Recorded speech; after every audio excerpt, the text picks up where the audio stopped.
and Audacity in 3, 2, 1. Hi guys, and welcome back to the Barbell Lifestyle Podcast. I'm your host, Christina Lynn, and I'm here with my co-host, Marissa Roy. And in today's episode, we're going to discuss all about your why. Yeah, and I am actually very excited for this one. We were kind of like, what topic are we going to do today? But we looked at the outlines that we had like kind of drafted already. And this one really stuck out to me because this is something that I've been talking with a lot of new or potential clients with lately. And I think it's really important that we discuss why it is so important to have a good foundational why to everything that you do with your fitness journey. Because I feel like we all kind of get to a point at some point in this journey where we're like, why am I doing all this? Like, why do I put all this effort into my nutrition, my training, my body, like this endeavor that kind of seems selfish in a way in some perspectives. And so it's like when we are doubting our progress or we're doubting why we're doing what we're doing, it's good to have this, kind of anchor to keep us grounded and to keep us motivated towards what matters to us most. I agree. And it's something that is especially important if you are a prep competitor, because dieting can get really, really hard and really tough sometimes. So it's really good to have this kind of like, why am I torturing myself? Yeah, absolutely. I would even say too, like, I feel like a lot of times people can white knuckle their way through a contest prep, but like if we're just kind of, I feel like a lot of times it can feel aimless when you have just regular, want to live a healthier lifestyle type goals of like, I just want to be healthier, live better. And so it's like when you go out to eat, how do you get yourself to make that quote unquote right choice more times than not, when it's like your goal's kind of arbitrary or like it's not super specific. So I think just speaking to both people, the competitors today who just really need that kick in the ass, and then also the people who just need that reminder to keep going, because maybe it's not something that you've always prioritized and it's something you're trying to work on prioritizing. I think it'll be a really good message today. Yeah, I agree. And going back to contest prep, we've talked about it before that it's kind of like off season is hard. And it's almost sometimes harder than the contest prep itself, because you know what you need to do every single day. It's black and white, like I can't do this, I can do this. And it's like, it's just very structured, very rigid. And so when you're in that phase where it's kind of like, well, I could do this or I could do that, and you have to make your own decisions, sometimes that can be really, really difficult. So I feel like that kind of goes back to our more like Gen Pop, like lifestyle clients who they don't have to be super, super strict. They do have that flexibility. And so it's kind of like what you said, it's when they're in certain environments and they have to make certain decisions, it's kind of like you fall back on your why. Yeah, absolutely. And also just thinking about people who are in a rut, and trying to get out of that. So if you are, maybe you've taken a week off and you're trying to get back into it, or you, are just really struggling with motivation, your why is going to be something that if it's solidified, it's going to be able to pull you out of it if you remind yourself. But if it's not there, then that's one of the main reasons why people will continue to fall off and not have something truly stick for the long term. So I kind of wanted to get into just like when I ask someone, what is your why? Like, why are you doing this? Why did you reach out to me? Why are we talking about coaching? Why are we talking about your goals? And then the answer I get is like, well, I just really want to lose 5 pounds. And I'm sitting here like, that's it. That is like the end all be all goal of your entire life. And that's what drives you every day is 5 pounds. And like, when you frame it like that, you're like, oh, that sounds kind of ridiculous. I don't say that to people on a call, like obviously not, but I try to dig deeper than that, because I think it is deeper than that. It's deeper than 5 pounds or even 10 or 20 pounds. Yeah. So I'll have clients who same thing, they'll talk about, I want to lose some weight. I want to do this. I want to do that. I want to look like this. And then I get to, okay, well, what is your why? Like, why do you want to do this? And then I think a lot of parents and a lot of moms specifically They're like, well, I want to be able to keep up with my children. I want to be able to live a healthier lifestyle. So they adopt the same lifestyle, or so I can live long and be with my kids. And so it might sometimes on the surface level feel like 5 pounds, but then really thinking about it and digging deeper and saying, well, what's behind that? What's behind those 5 pounds? And it's, setting up the healthy habits that will get you into a better place and living a longer, healthier lifestyle. So sometimes it takes some journaling or some like inward kind of thought process and figuring out and digging a little bit deeper. Yeah, I remember, and this is pretty related as well, when it comes to like losing those 5 pounds or those 10 pounds. And I'm like, is that really what we want here? And so I've actually had a couple of calls recently that have been really just groundbreaking in terms of mentality and breaking beliefs in my clients when, they are a certain weight, they want to be a certain weight, and that certain weight is maybe 10 pounds away. And I'm looking at their progress and I'm like, and this goes back to literally last episode where we talked about body recomposition and how the weight on the scale is not everything. If you haven't listened to that, please go listen to that. Such a good episode. But like on that note, it's like, I'm looking at their progress. I'm looking at the changes that they've made with their habits.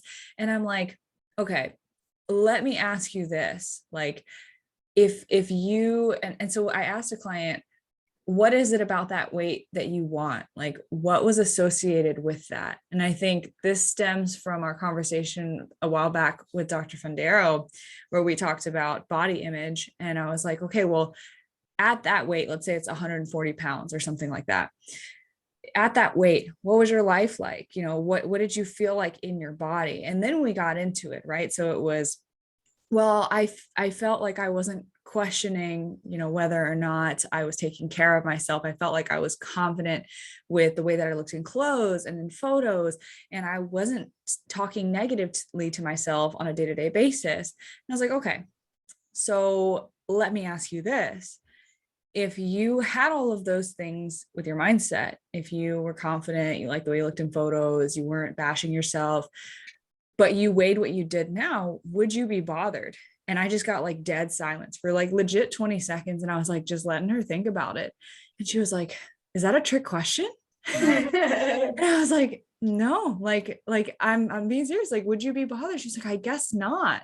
Right. And so we have these things that we associate our body weight with, or the weight we were in college, or the weight we were before we had a baby, like whatever it is. And then we associate all these feelings and emotions and states of mind with it. And I think that's really what we're chasing. And that why gets a little bit stronger when we dig deeper into that. Right. And I think sometimes, and I know I'm absolutely guilty of this too. It's, we think that, if I'm unhappy with myself, if I lose these 5 to 10 pounds, I'm finally going to be happy. And they think that weight loss is going to solve all the problems that they have. And so what we typically find is it's not the outcome, but it's the journey that kind of helps you get to that happiness. And it sometimes doesn't. You sometimes lose, those 5, 10 pounds, and you could even lose 15 or 20 and you're still unhappy with yourself. So a lot of times when we are, especially as coaches, well, we do a lot of things based on how you look physically and training and how you're eating. We're also doing a lot of mental work too, because that I think it's like you said, it's like you can have a client who loses 5 pounds and isn't happy with their progress because of how they feel internally. And you can have someone who doesn't lose any weight, but changes their lifestyle, changes how they feel about themselves, and is happy with their results. So I think when we are trying to lose that weight, it's like, well, what else are we trying to do? What else are we trying to change? Are we trying to change our habits? Are we trying to change, like you mentioned, how we talk to ourselves, how we view ourselves, our body image, and all of those things are things we should focus on while we are trying to get healthier and lose those 5 to 10 pounds.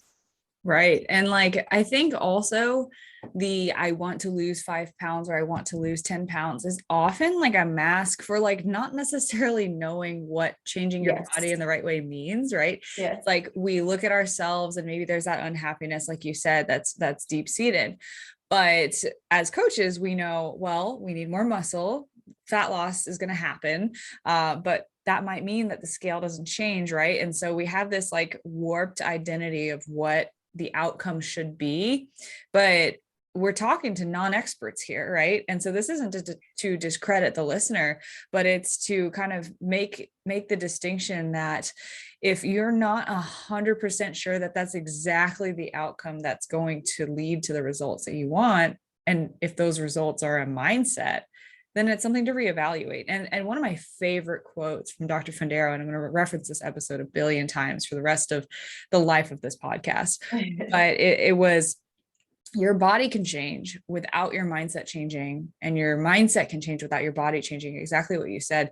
And what makes me like the most sad is when a client does reach that goal of they've gotten to where they want in terms of their scale weight or something, and then they're still just as unhappy. And so they're craving more because they don't get that satisfaction out of it because they didn't do the work. They were only focused on the outcome. So I think this conversation is like really pulling in a lot of good aspects from other podcasts that we've done, like process versus outcome focused goals too. But yeah, it's like when you really think about what is that weight loss going to do for you, I often like to ask the question of how does the way that you feel in your body right now affect the rest of your life? Instead of like, okay, you have 5 pounds or 10 pounds that you're uncomfortable with, like, how does that affect the way that you interact in your relationships? How does that affect the way that you interact with your kids, your spouse, how do you perform at work when you feel this way, or other things in your life? How are they affected by the way that you feel about yourself? And so I think we touched on a lot of really good things with this kind of conversation. Yeah, and I think to clarify, I believe that Dr. Fundaro said you can change your body image without changing your body, and you can change what is it? You can change your body without changing your body image. You can change your body image without changing your body, right? Yeah, or that I think it was body image. Yeah, or mindset, body image. But I think that they go hand in hand. Yeah. But again, I think it really says a lot, because if you're not doing the internal work and you make changes, it almost doesn't even really matter. And so the same thing that you were telling your client, like, if you don't lose any weight, would you be happy? I say the same thing with my clients, but I'm like, if you were to gain 10 pounds, but you felt confident and you felt happier and you felt that, would you be okay with that? And same thing, they're kind of hesitant. They're like, yeah, no, I guess I would be. And so a lot of it comes down to, like we were saying before, it's not necessarily the scale number, but I think because, and especially as females, we place so much emphasis on the scale, and we think that if it goes down, we're doing something right. If it goes up, we're doing something wrong, regardless of what our habits are. And so I think that it's again, as coaches, we try to do it very gently, but to not place as much emphasis on the scale. But again, I think it really just comes down to solidifying the why, and doing that internal work throughout the process. Yeah, absolutely. I know this isn't really 100% related, but I think it'd be a good idea to just give a couple of examples of what that internal work could look like for someone. So some examples that I give are going from negative to neutral. So I used to actually preach going negative to positive, or just countering your negative statements that you say to yourself, but a lot of times that's really hard to do. So what negative to neutral is basically when you catch yourself. So the first practice is just catching yourself in the act of degrading yourself and saying something rude or mean to yourself in the mirror, the way you fit in clothes, the way you look, whatever it is. Catching yourself do that and just becoming aware of the fact that you are having those thoughts or saying those things out loud to yourself. And then instead of trying to just flip the script from like, wow, I look horrible today, to I love the way I look, because like that just feels fake, going to a neutral statement, just going from I hate how I look today to this is how I look today. And then eventually you can start to flip that script more to be a little bit more positive, and then start to actually practice positive affirmations with yourself. But that first step is something that is newer to me, but I've been working with my clients on it, and it's been definitely a game changer in terms of actually being able to take action on your thoughts. Yeah. And I think another thing when we come and we talk about the examples of internal work, one of the things that I talk about is kind of that, like, either having more flexibility or implying or implementing more restrictions. So I think that there are sometimes, again, different clients, different situations, that being in, let's say, a social situation where we're out at a restaurant, and for some people, saying no and saying, I'm not going to have bread with dinner, or I'm going to skip on bread so I can have a glass of wine, or, I'm not going to have dessert because everyone else is getting something, or I really want, this huge thing of pasta, but instead I'm going to opt for, chicken and veggies or something like that. And for them, having some level of restraint is good. And that is something that they don't typically do. They used to order just whatever they wanted without thinking about it. So implementing some level of restriction is good for them, that they're setting boundaries, they're learning that they can say no, that they have the discipline in situations, and that helps them feel better mentally, and they feel more in control the next time that they're in a certain situation like that. And then you have other people where they maybe skipped out on social events because they were too scared and they didn't want to, and they didn't want to give up control. They didn't want to eat things that other people weren't preparing. And then going out to eat and ordering something like a burger might be this, it's not the same, but it's the same. Yeah. It's just focusing on that internal work and that mentality and how you view your choices that you can make when you go out to eat. So that's another thing that sometimes clients and I will work on. That's, again, it's not the outcome, but it's more of like the process and being in control, or giving up some of that control. Yeah, absolutely. And what I love about what you said there is it's defining what success means to you, and it's different than what it means to everyone else. So the answer to your problems is not always, eat less, move more. It's really, really context dependent on the individual. So I love that example that you gave, because it really does come down to, what is your end ideal lifestyle, ideal goal, right? And so a lot of times an exercise that I have clients do, so this will kind of relate to that internal work and also to the why, is picturing what your ideal life looks like, or an ideal day in your life might look like when you've reached the goal that you have. And it's important to go through this because we often have outcome-centered goals like, I want to lose 5 pounds, I want to lose 10 pounds. But then when we think about that ideal life, it's like, okay, I wake up and I make high protein, satiating breakfast with lots of green vegetables or fruits that make me energized and feel good for the day. And then I have all the energy that I need to get through my work day, and I manage stress appropriately throughout it. And I make sure I take a break for lunch, and I prioritize my self-care in order to be able to take that break and set that boundary. So I have a lunch break, and et cetera, et cetera, et cetera. Right. And so when we envision that, we're not saying, oh, like I wake up in the morning and I measure my waist circumference and it's this amount, and then I step on the scale and I'm exactly this weight every day. Like that's not the outcome we envision.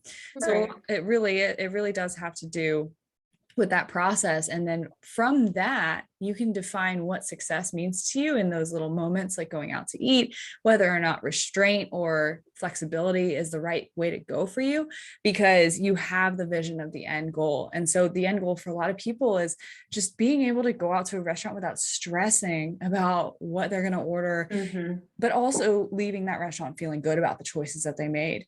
And so that is a different decision for each person, like you said, but you can pull that from that end vision that you've created.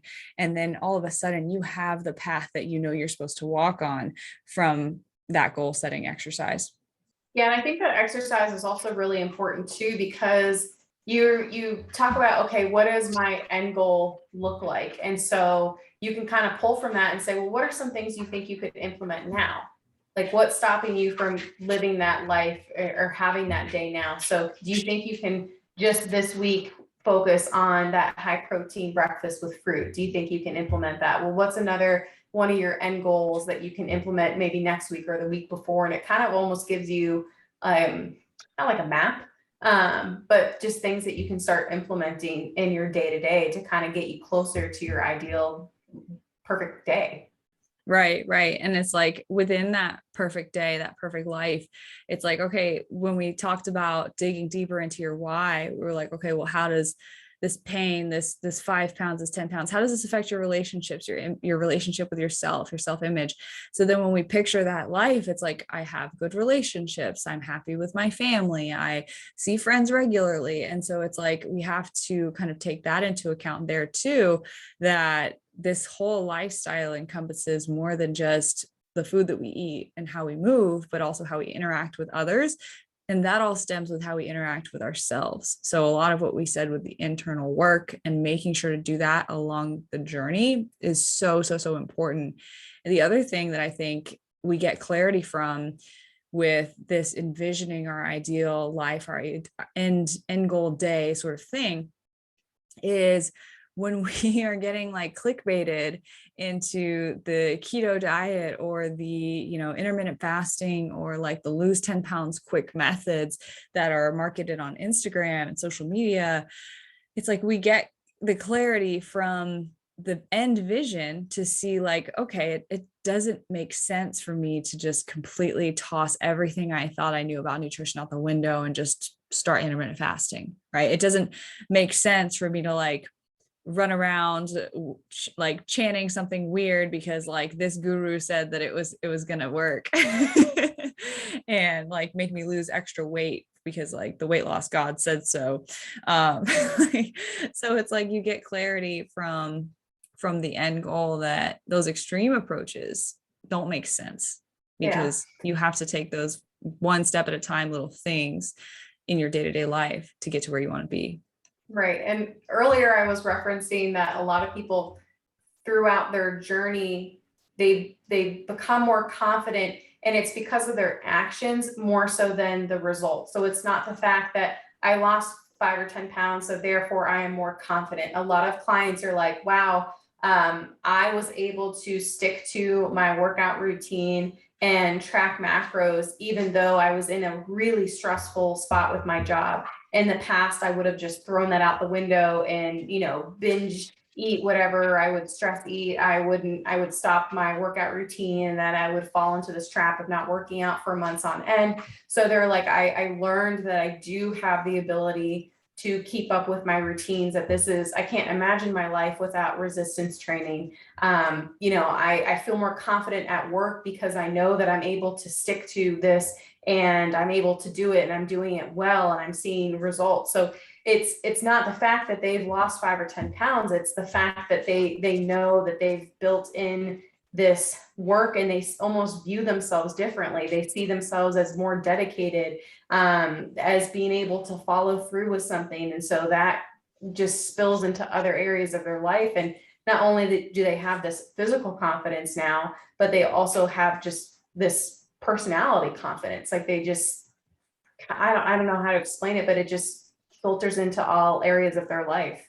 Yeah. Yeah. I mean, it's crazy and this is always, it's like fitness is the gateway is what I always like to say, because it's like when you take your fitness, your nutrition, your training into your own hands and realize like that you do have control over these things, like it does, like you said, trickle into every single thing that you do in your life, because you realize that you can follow through with what you say you're going to do.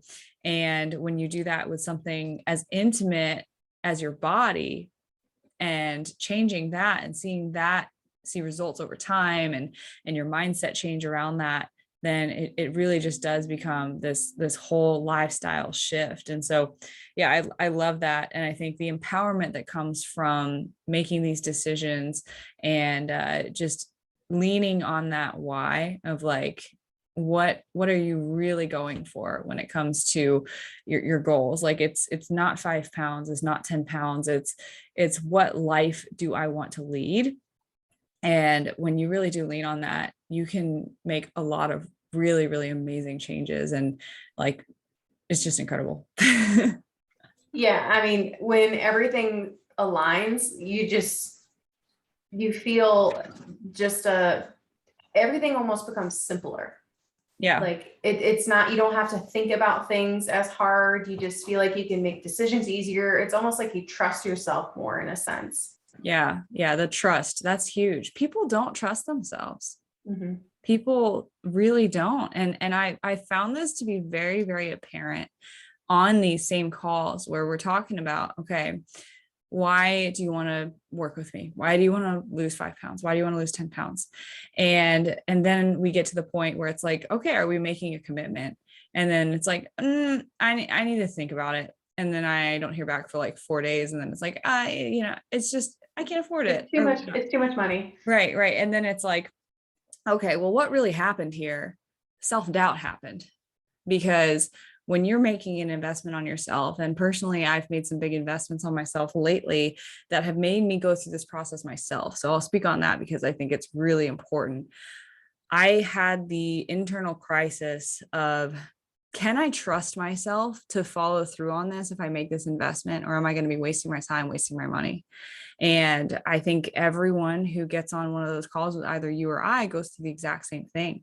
Can I trust myself to follow through on myself? Like, ultimately, it's like, we know that we're giving good advice. We know that we're writing a good plan, but the work ultimately lies in you or in me to make the change that we want to make, right? And so it's like, can I trust my own effort and my own word and follow through with that? And here's the thing, most people don't have a very good track record with trusting themselves, because what we do is we set ourselves up with, well, I'm going to do Whole30, or I'm going to do keto, or I'm going to do something that's, inherently unsustainable, expecting that it's going to be something that we can follow through on for the long term.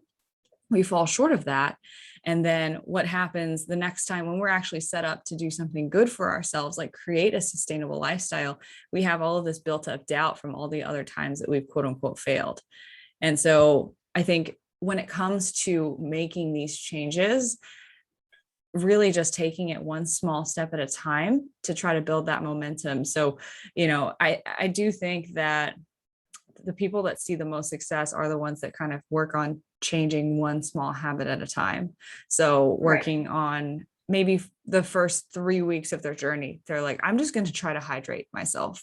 And once that becomes semi-automatic, then okay, I feel ready to incorporate a new habit. Maybe I'll try upping my protein intake. And that works because we don't have trust with ourselves at the beginning.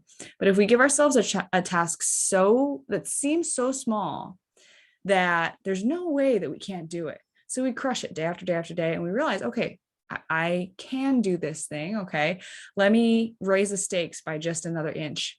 And we keep doing that. And all of a sudden, a few months go by and you've completely flipped the way that you eat, live, and schedule your time, train, and plan ahead on its head, because you've accumulated that confidence and accumulated that kind of snowball effect of trust with yourself.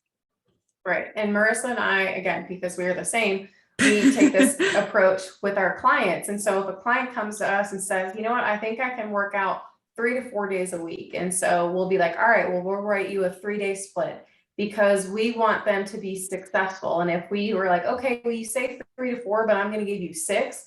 And then the client is only doing 3, well, they view themselves as a failure. But if you gave them 3 and they're doing 3 and they're crushing that, they're going to have a very different opinion on their actions. And so we do a lot of those things where when we first start with us, it sometimes does seem a little bit overwhelming, but we try to meet you where you're at. So it's not just this whole big overhaul, because kind of like what you said earlier, a lot of times when people are like, all right, Monday's here, I'm starting a diet, I'm cutting out bread, I'm cutting out pasta, no more alcohol, no more sweet treats, no more this.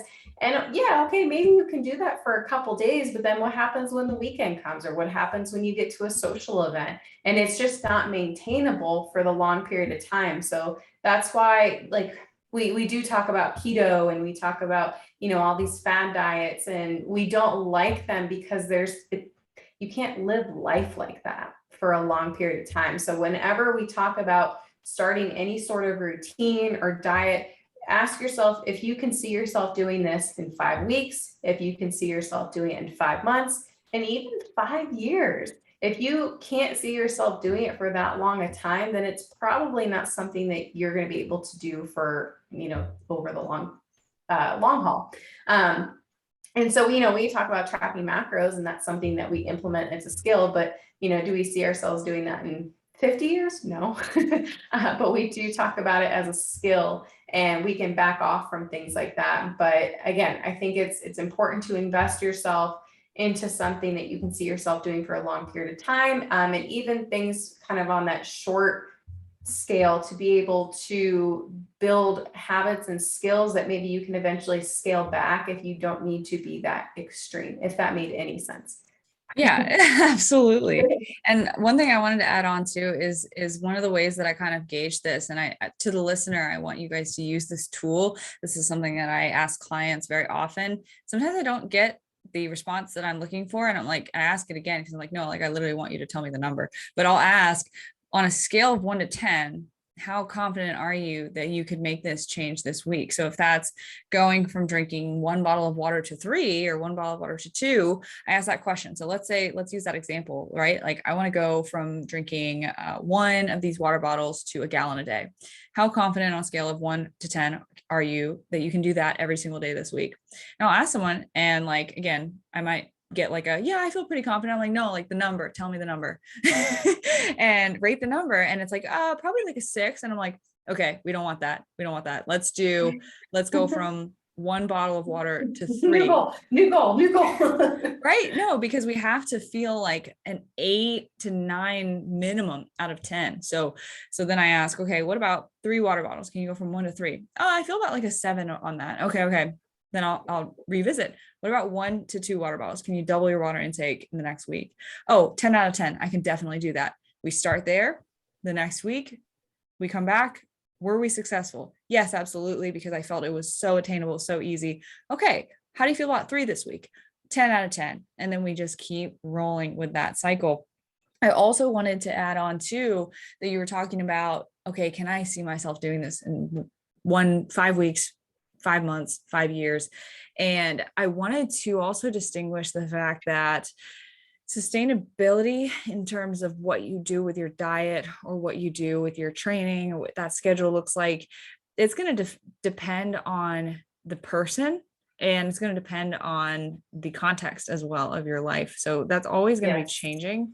So a lot of times it's I hear this from a lot of people. It's you feel like you finally got it figured out with your routine, and then all of a sudden something changes in your life, and then you're just doing it all over again. But that's kind of the way that it goes for a lot of people, especially in big season of life changes. But for example, personally, and we've talked about this in multiple episodes, I'm a little bit more of a psycho when it comes to my nutrition. And for me, if you ask me, could I see myself tracking my macros consistently for the next 5 years? Right now, my answer is yeah, that doesn't sound like a ton of work. I could totally do that. That's how my brain works. And that's a low effort thing that I do. But if you asked any one of my clients, they'd be like, hell no. And I do not have that expectation for them. And that's why we don't work on being dependent on that. But it's well, I plan on probably competing for the next 5 years. So my context makes sense. And my phase of life makes sense. I don't have additional responsibilities outside of work. I don't have a family, all of that.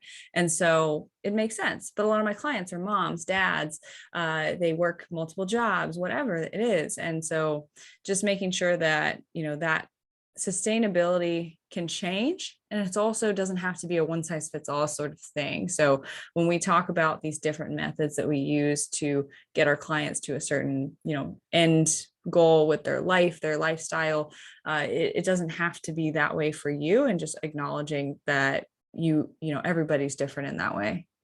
Yeah, and we've talked about this a lot in past podcasts, but it's the transition from high school to college, or college to working your first real 9 to 5 job, or like you mentioned, getting pregnant, having a family, being a mom. Or a lot of people, their jobs have kind of ups and downs throughout the year. So something that they feel like they can do in the summer, there's absolutely no way they could do that in the fall or springtime. So I'm thinking of accountants.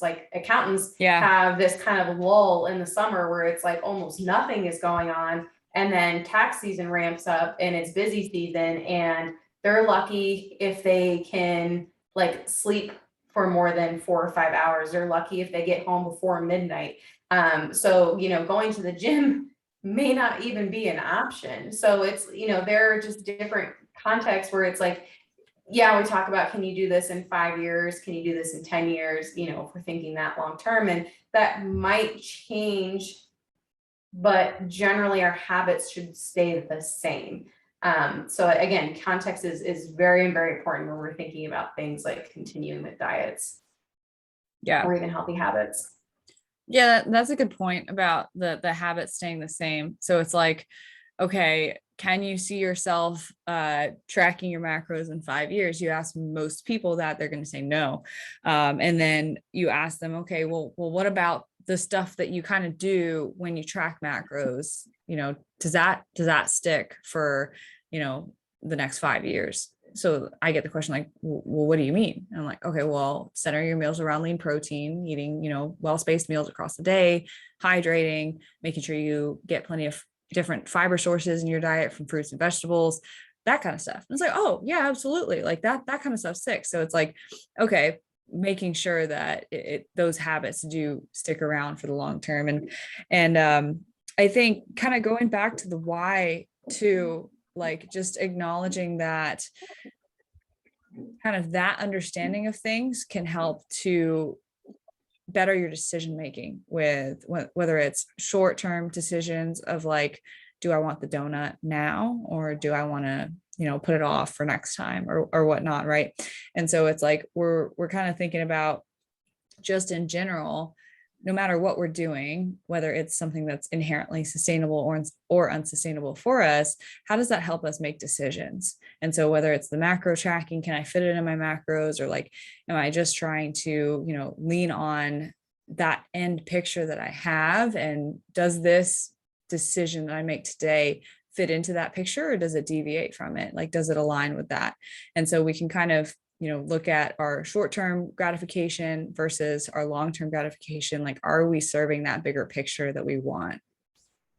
Right. And I think the other thing too, and again, you've talked about this before, like you have a client who is like, I want to diet, I want to lose these, you know, 5 pounds. It's something that's really important to me. And then their actions week after week after week contradict that. So it's like, okay, I hear that you want to diet. I hear that this is something that's really important to you, but you're skipping your cardio, you're going out on the weekends and you're having happy hours, and you're getting, you know, you're having way too much alcohol. You're having too many, you know, free meals, and you're not sticking to your macros, and you're not doing what you need to do. So I hear you saying that you want to diet, however, your actions are not aligning with that. So what do we think what we need to do? How can we realign those things? Or do we think it's time to kind of change your goal, what you're focusing on? Because I think that's really important, because we can sit here and spin our wheels and continue to try and diet for, you know, the next 10, 12 weeks, but we don't necessarily get anywhere because we're fighting what we think that we want. So I think that's another important thing, is having your bigger picture, and really having a really clear picture on that, and knowing how your actions in certain moments are going to get you to where you want to be, and if they're not, trying to realign things. Yeah, that's huge. And I think what I wrote down for this was like, when your why, so like that end goal, that picture of like, what does your life look like, doesn't align with what you're saying you're trying to do. So dieting for a lot of people is what we think the solution is to get that end result, but in reality, it's a lot of sustainable habit changes. It's a lot of just making sure we're focused on the bigger picture, and making choices that serve our long-term health and our long-term happiness. And so when we start to get out of alignment, we start to feel really like flustered, and like there's a lot of friction that happens, because like you said, it's like we're fighting against what we want. And it really just takes like sitting down with that and realizing like, why is it that I keep craving this thing? And then you have to come between these two different options of like, is this actually what I want? and I need to shift my expectations of what I need to do and how I need to behave in order to get that goal. So if you sit down with it and you're like, I think the reason why I've been saying, I want to diet is because I'm unhappy with this, this, and this, and it doesn't match up with, what I thought my end goal was. Like I think that that's different. And I think it looks like this now. Then, okay, we can kind of rephrase and we can revisualize what that looks like and get into, okay, now we need to revamp, change our actions and make sure everything's back in alignment. Or we go to the realization that what's really happening is what we initially thought is not what we needed to do. So we need to make sure that we get that back into alignment by just serving the bigger picture. I find the latter happens a lot more than the former. It's very, very often when people are like, I want to diet, I want to lose fat. And I'm like, is that really what you want? Like, no, it's probably not. And a lot of times people know that too. It's just they need to be reminded of it because we're constantly bombarded with all of the media and all of the fat loss ads and all of the weight loss coaches. And so we just think that like weight loss is just the solution to our life's problems. But really, it's like, what is it really a mask for? Yeah, and I think a lot of times, and social media, I think has made this very apparent, is we always focus and fixate on what we don't have, and that's what we want. So I feel this so hard when I'm in prep. I look at people in their off season and I'm like, oh my gosh, like I want freedom. I want to have a social life. I want to be able to have a burger and not care about it. And then when I'm in my off season, I'm like, man, I want abs. Like I want to be training. I want to be doing cardio. Like I want that structure and routine. And it's like you fixate on what you don't have. And I almost feel like a lot of people do this with like lagging body parts too, because like there are some people who, and I dislike these people because I don't have this, who have very lean midsections and they might have like a bunch of fat everywhere else in their body, but for some reason their midsections, like they have like a six pack. And I get so frustrated because that is the first place I gain weight and it's the last place that I lose it. So for me, having like visible abs is like a really big deal. And then I get caught up on that. And whereas that person might feel like, man, no matter what I do, I can't get arm definition or I can't get leg definition. And that's what they want. And that's what they fixate on. They're like, I don't care about my abs. Like I want arm definition. Whereas you have that, but you fail to see it and you fail to be happy with it because you're so fixated on all the things that you don't have and all the things that you wish you could change or wish you could have. So sometimes I think that or just social media in general can play a really big factor into our mental health and how we perceive our current progress. And we almost like kind of negate and we're like, well, yeah, I lost 5 pounds, or yeah, I'm working out 3 days a week, but this person's working out 6 days a week. So therefore I'm a failure or I'm not doing as good as them. And so I think that it's really important, and we say this all the time, to focus on what's best for you, but really to focus on your own journey, because your own unique situations are different from other people's, and you don't know what's going on in their life and they don't know what's going on in yours. And so I think it's such a unfortunate event for you to have such a big success and to downplay it or to not be happy because you think it's not as good as someone else's. So, this is not anywhere close to what we were supposed to talk about today, but I think that detoxing from social media every now and then can be a really big, it almost helps you realign with your own goals and not really get input from other people and what you think that you need to be doing to be happy or be successful. That was a great tie-in. You really saved that one. It's not just a huge ramble. Yeah, but unwarranted feedback at that, because social media, well, I mean, it is warranted in the fact that if you follow someone, you are giving them permission to place content in front of you. So if you don't unfollow them, it is your fault that that content is in front of you. But in a way, it can be kind of unwarranted, opinions or feedback on how you should look or how you should diet or how you should live your life. And it's like you hear all of these things. It's not only like comparison to other people and how they look, but it's like comparison to other people and how they live their lifestyle. It's like that whole like morning routine, like shamble or whatever that's like, oh, well, this person wakes up and they meditate for 30 minutes and then they go on a run and then they come back and they shower and they take a cold shower because that's better for you. And then they listen to music and then they journal for 20 minutes and then they get their coffee and then they start their work day. And I want to do that because that looks like the perfect life. And like, it's like, okay, well, how does that even fit into the picture? Like, you got a mom with 3 kids and like she's taking them all to school. It's like there's no way that that's going to be a part of her life. And so we find ourselves in that trap. It's not just like my body doesn't look like that body, but we're also like comparing lives and highlight reels. And it really does pull, well, comparison is the thief of all joy.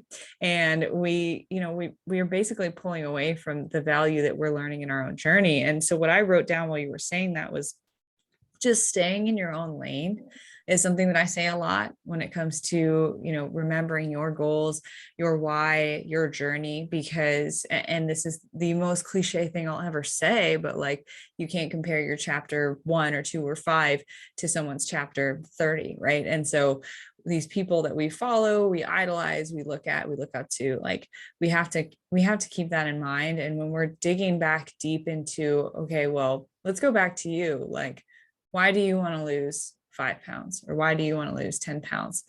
And we get into it and it's like, well, I just want to feel confident. I want to feel happy in my skin. If we're spending all of our time looking on social media and just draining ourselves of the possibility of that confidence, then, we really need to take a step back and reevaluate that. Yeah. No, I love that. Yeah. Yeah. So I think we're like probably 3/4 to maybe almost all the way done with this episode, but like we were like, let's talk about our why. But I think that this episode is going to be like, why it's not just 5 pounds or something. Yeah.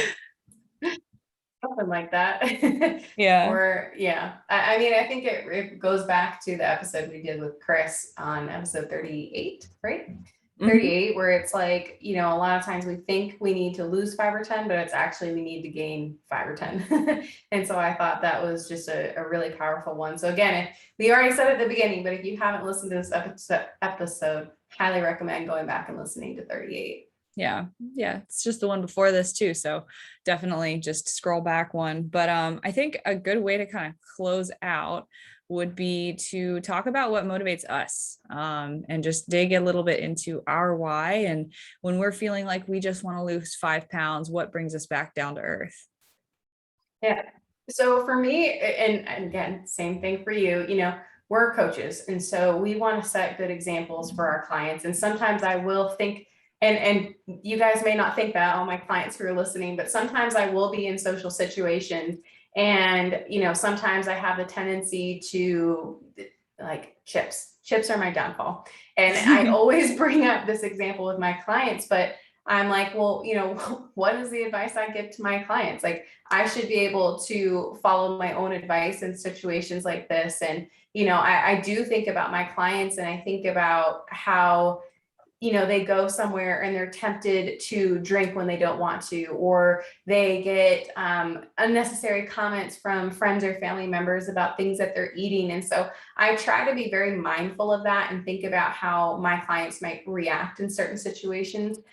So I always like to think about like, I like to stand up for myself a lot more because I'm like, if I can do it, my clients can do it too. So being very firm with my decisions, whether that's with my friends or my family, or setting limits with myself and being able to adhere to that when I go out. So I like to, again, think of myself as a coach in those certain situations. And then my why is like, I like to eat to properly fuel my body so I feel good, because I know that when I get out of alignment and I kind of eat sloppy or I'm not really thinking about what I'm eating, I don't feel good. And that's both mentally and physically. So I do this because I want to feel better for myself in different situations. And I feel like when I am applying some level of restriction or discipline in areas, I just overall feel better about who I am and the decisions that I make, rather than just being like, well, F it, I'm just going to do this, or F it, I'm just going to do that and do whatever I want. I feel like I don't like how I feel both mentally and physically. So those are two pretty big whys without getting like too deep into the conversation, but I'd love to hear yours. Yeah, absolutely. So very, very similar, especially with the whole being a coach and walking the walk is what I like to call it, because ultimately, like, I have a lot of people that look up to me for guidance and advice, and I feel honored to be in that position. And so it's like, if I'm not living that out and what I talk about with my clients, then I'm, what am I even doing here? Right. And so one of the examples that I've actually been thinking about a lot lately is with a lot of people, we've kind of been trying to work on this journey to get away from being super, super rigid or tracking every single macro all the time with a lot of my people. And so we've been using the hunger, fullness, Likert scale for a lot of them. And there was a day where I realized that I had eaten lunch at noon, because for some reason I was always eating it at noon, but I wasn't hungry before I ate it. I wasn't hungry after I ate it. And what we've been trying to work on with these people is, okay, well, let's tune in. Let's just see where we're at. Are we hungry? Are we full? How hungry are we? How full are we? And then maybe we try to make a decision based on that assessment. So I had been assessing myself and I was like, yeah, I'm definitely not hungry, but it's lunchtime. So like, we're going to do it. And, and then like that next day I was like, no, like, noon came around and I was like, I'm still full from breakfast. So I'm going to sit here and I'm going to keep working until I'm not still full from breakfast. So an hour goes by. And then I was like, okay, I'm ready to eat now. And it felt really good to make that decision, not only because like, well, yeah, it felt good to actually listen to my body's schedule, but also to honor the same system that I've been teaching other people, and to realize that I can do it and they can do it. And it just made it so much more relatable to actually talk about it with them. And so that's been a huge thing, as well as setting boundaries. So when I've got a business line to text my clients from that's separate from my personal, a lot of them were like, wow, Marissa, like that really inspired me to start setting my own boundaries from work, because like we just end up talking about a lot of stuff that isn't necessarily food or workouts, but setting healthy boundaries, sleep habits, routines, that sort of thing. And so when we talk about shut off times from work, or making sure to take a lunch break, or separating personal and work life, those are all things that play into our mental and physical health journey. And so when I did that and I was like, hey everybody, text my business number so I have your cell number, they were all like, I can count a good handful of people that were like, wow, like this is so motivating for me to like do a better job of this. And so like just having that kind of feedback come back was like really solidifying that I need to continue to walk the walk. And then like there's the psycho part of me that's like, I just thrive on being disciplined, being a high achiever in every area that I can. So when it comes to treating my body, how I treat it, essentially, I just want it to perform at its top level at all times and be the best bodybuilder that I can be, but just athlete and person, and function at a high level, both cognitively and physically. So that's something that is of very high value to me. And I'm sure because I'm young, it's something that's very motivating. But, when I get later into, my 30s and I want to start a family, like that will be something that will set me up for a lot of success in that, because of the background that I will have had. So getting a little bit deeper into it, but like, yeah. I do think about the future in that way and how my actions now impact that. And we can go even farther into old age and how it has so many good benefits for that. But that's more so in the back of my head of like, I know that what I'm doing is good for that, but the immediate why is more so that fiery motivation of a psycho. Yeah, no, I mean, I think from listening, we both have short-term kind of motivators. It's like, well, I want to eat a certain way so I feel good day to day. I'm at my best. So I can be the best athlete for my workouts that day. So I can be the best coach for my clients that day. But then also having this deeper, like, just kind of like knowing that by doing this every single day, it's going to affect how I am in the future as well. So it's like, we know it's going to help us both in the short term and long term. Yeah. And those short-term ones we can't discredit because it's like, that's what keeps us going. It's like day to day to day. That's what builds the momentum for Right. us to know that we can actually carry this out for the next decade or 20, 30, 40 years. Yeah. And again, I think it's really easy for people to get so caught up on the outcome and not realizing that just small changes day to day add up so much over time and can make such a big difference. So I mean, I think there's so many episodes that we've referenced in this podcast today, but going back and listening to the process versus outcome one, episode 38, the body recomposition, just so many, just go back and listen to all of them. Shameless plug. Yeah. Big shameless plug. Yeah. But yeah, I mean, this was supposed to be just about our why, but it turned into a billion different things, which I'm really glad it did because like, and I was like, before we got on this too, I was like, Christina, I'm nervous. This is the first time we've recorded in like a couple of weeks, like a solo episode with just us two, you know, in a few weeks, I feel like. And so I was like, I'm nervous. I don't know how to podcast anymore. But I like that it was just, we allowed it to flow and Yeah. just go where it needed to go, because I think it's a Yeah. really good message for everyone who's listening and is still here after 56 minutes. Yeah. And we were like, oh, let's do a short one today. Yeah. Oops. Regular length. Yeah. Hey, we're keeping it under an hour, right? Yeah. That's pretty good. Yeah. Well, do you want to wrap up or? Yeah. I mean, I think just to give it a final thought, really just, if you're listening to this right now, dig into why it is you're doing this when you're feeling like you're in a rut or you need to, you know, pull some motivation out of your ass or whatever it is. Lean on that why, and have a why that is short term and long term, but have it be something that's tied to your core values as a person, and your core values for not only your health and your fitness, but the way that you want to live your life, the way you want to raise a family, the way you want to treat other people, and the way you want to have a relationship with yourself, because it really does come down to that. And that's where we get into, you know, social media, decision making priorities, and what success means to you. But all of that kind of stems from your self image and how you talk to yourself, how you perceive yourself.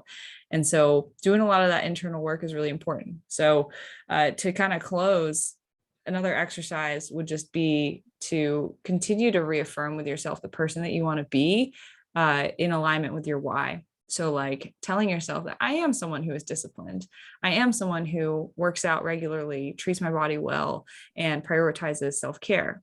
And speaking in a sense of I will, instead of, you know, I hope, I wish, you know, I should, and those sorts of things. And if you start to speak that way intentionally to yourself, you'll start to see those changes really unfold.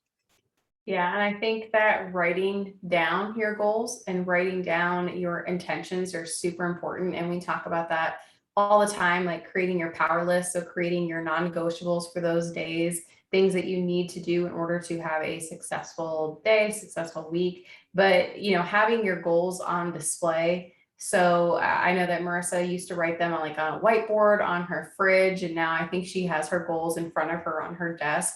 But it's just something to constantly reference, and it's in your forefront, it's in your mind all the time. And it's not just like, oh, what are my goals, like I don't even know, that you're having something that you're being very what's the word that I'm looking for? Intentional. Yes, you're being very intentional with your actions every single day. Yeah, so they're right behind my second monitor. And speaking of which, we crossed one off this past week, which was get the podcast to 10,000 total listens. So you guys are freaking amazing for getting us to that point. And we really couldn't have done it without you guys. And we did it in a lot shorter of time than I thought we would. What was it? 7.5 months? Mm-hmm. Yeah. So 7.5 months. And that was just my goal for the end of 2021. And like, we're like basically, you know, just past halfway through the year and we've done it. And it's all thanks to you guys. And we are so excited about that.